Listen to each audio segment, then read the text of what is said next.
The human body consists of tiny cells. In every cell, there is the genetic material that all human beings inherit from their parents.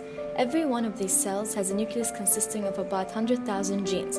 Well, not genes as in pens, but genes as in cells.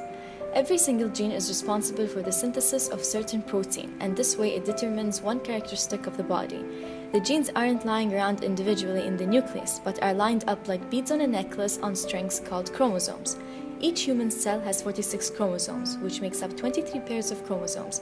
One chromosome of any given pair comes from the mother, the second from the father. Every time a body cell divides, the newly produced cells receive the complete set of 46 chromosomes. Down syndrome is caused by an additional chromosome. The cells of people with Down syndrome include 3 chromosomes instead of 2. Now that you understand the reason why Down syndrome is caused, parents now are more aware of whether their child can learn as normal children. Kayan Center is specialized in educating special needs kids and especially Down syndrome. مركز كيان للتربية الخاصة هو مركز نهاري يقوم على تأهيل وتدريب وتعليم الأشخاص ذوي الإعاقة باستخدام أفضل الطرق والاستراتيجيات والبرامج العالمية المعتمدة في مجال تأهيل وتعليم وتدريب الأشخاص ذوي الإعاقة. يستهدف مركز كيان للتربية الخاصة فئات الإعاقة العقلية واضطراب التوحد وصعوبات التعلم وبطء التعلم. تتم عملية الدمج الأكاديمي من خلال توفر بيئة مدرسية آمنة للطلاب من خلال كودات البناء والتسهيلات البيئية الخاصة في الطلبة ذوي الاحتياجات الخاصة بشكل عام سواء للإعاقة العقلية أو اضطراب التوحد. وجود فريق متعدد التخصصات داخل المدرسة يتكاتف ويتعاون في عملية تدريس وتقديم الخدمات المساندة لهؤلاء الطلاب. بخصوص مفهوم الدمج أو اتجاه الدمج، أنا شخصيا مع مفهوم الدمج ولتطبيق مفهوم الدمج وتطبيق مبدأ الدمج للأشخاص ذوي الإعاقة في مجال التعليم ضمن الشروط التي يجب أن تتوفر في عملية الدمج لإنجاحها. Down syndrome is alternatively increasing in number all around the world. In the United States, Down syndrome occurs in 1 of every 800 infants, with many as 6,000 children born with Down syndrome each year. Luckily, some parents are trying to make their children more encouraged to merge them with normal students.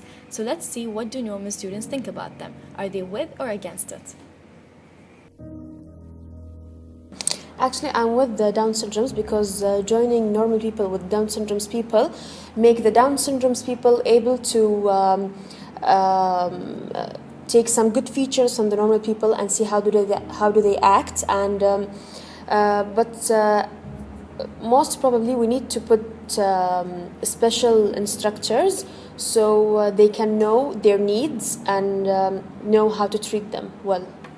طبعا ضد انه يكونون ذو الاحتياجات الخاصة في المدارس العادية، لأن في أوائل ممكن ما تقبلهم بشكل طبيعي مثل ما تقبل أي شخص ثاني. وأنا بعد ضد انه يكونون في مدارس طبيعية، ممكن هذا الشيء يأثر على نفسيتهم أكثر.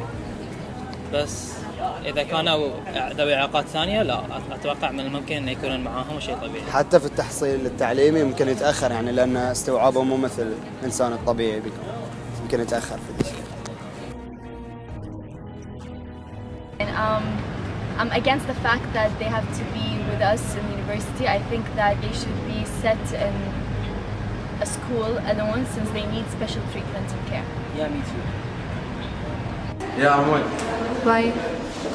Because they're human beings just like us. I think that to a degree they should be with the normal students when they're studying, because if you keep them in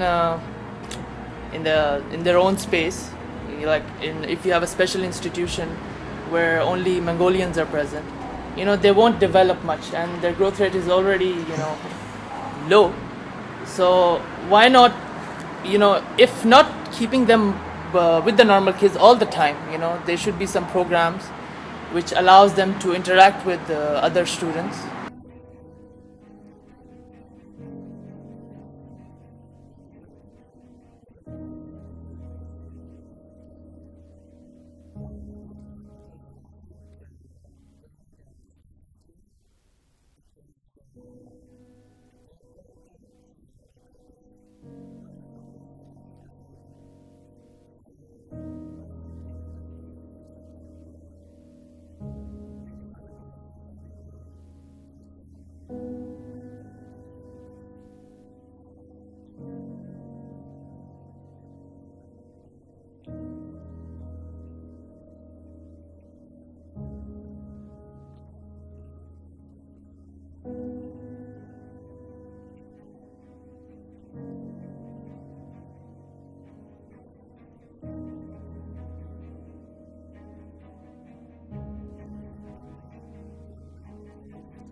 Most of these students were against the fact of merging Down syndrome students with them, but there were several acceptances to this issue as well.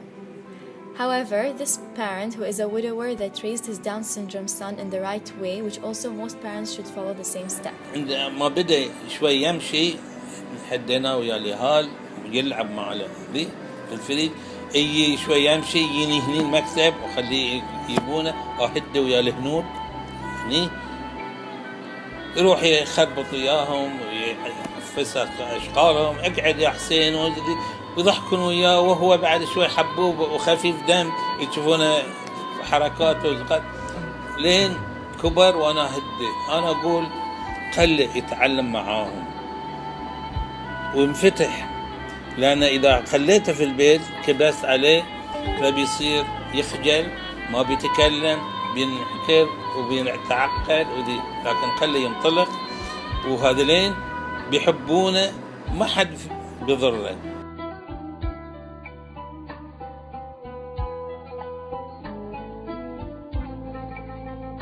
لما صار 3 سنوات خواتي وديتهم الروضة اللي في جفير، مدرسة النهضة، كلهم يدرسوا هناك. آخر واحد حسين، رحت حق المديرة وقلت لها الحين باقي عندي واحد، لكن هو من متلازمة الدم وأبي أجيبه، شو تقولين؟ قالت لي هي اسمه المديرة معصومة ما قصر، قالت لي أهم شيء شلون وضع الخارجي، شلون وضع الخارجي شكله. قلت لا الحمد لله جميل وزين مثل خواتي. قال بس قالت لي جيبه ما عليك من الباقي. ليش؟ علشان إذا في عاهة وفي شيء تعرفين اليهال يقعدون يضحكون عليه ولا ابو ذاك ولا ابو ذي، فيتعقد الزول.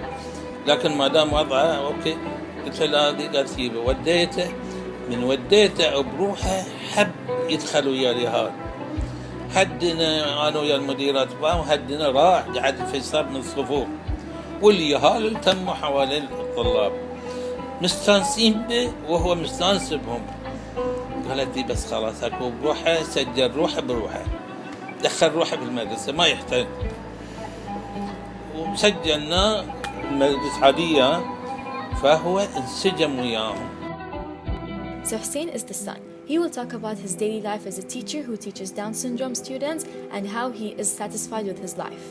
أنا شغال وزين الحمد لله. احنا مسافرين وفي حركة إن شاء الله. أنا ننجح إن شاء الله اليوم. شهر رمضان احنا اوكي الحمد لله ما كفي.